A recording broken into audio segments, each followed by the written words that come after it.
Booker T. Washington High School for the Performing and Visual Arts. I will be representing Fort Worth, Tarrant County for NAACP. The original title of my speech is, Education Alone is Not Enough. Ida B. Wells once said, the people must know before they can act, and there is no educator to compare with the press. As a young Black woman, I witnessed this every day. My own mother didn't know half the things I knew in the 7th grade about the strong Black leaders and movements that guided us through rough times. It wasn't until she got a grip on social media that she learned all the information that is essential to Black people. What happens when the press is the only way others are educated on the experiences of a Black person? Oftentimes the wrong message is delivered, and we're flipping back pages in history. We're circling back. We're turning in the wrong direction. We're pushing back the clock, and we are back to 3/5 of a person.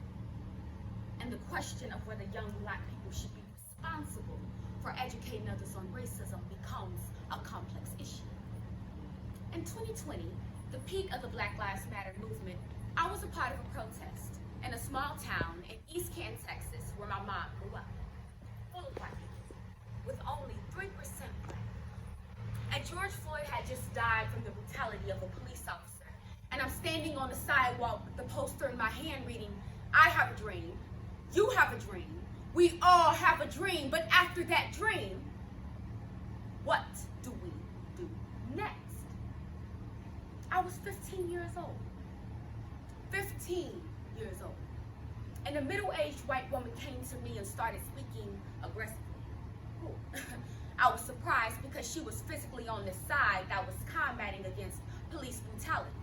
She said to me, what is Black Lives Matter? Why?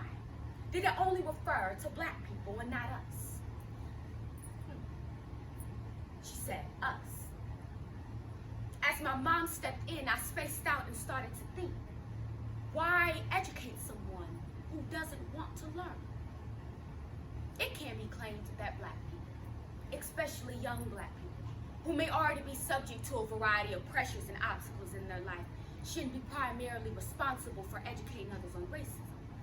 Racism is a systemic issue that calls for a group effort to overcome, and it is unfair to place the burden of finding a solution on those who are most impacted by it. Furthermore, it's important to recognize that not all Black people have the same level of knowledge or expertise on issues related to racism. It's unfair to assume that all young Black people have the capacity or want of willingness to educate others on racism. It takes more than education to overcome the problems that underlie racism.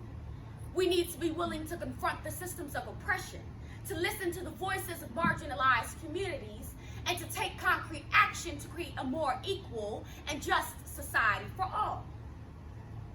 So, what can we do as people to confront these situations? Racism is a persistent issue that has been present in our society for centuries. Our ancestors have tried many things.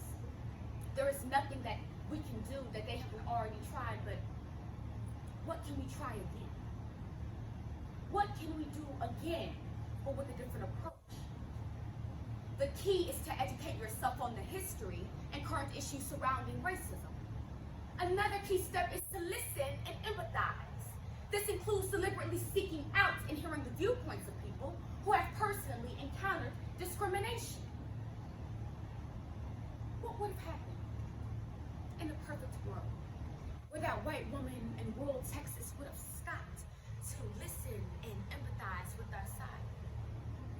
Maybe she could have opened her eyes to see what we see around us.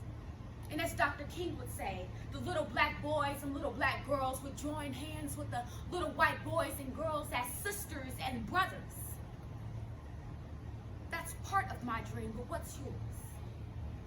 Each of us have our own visions and aspirations for this world, but the most important question still is and forever will be, what do we do next?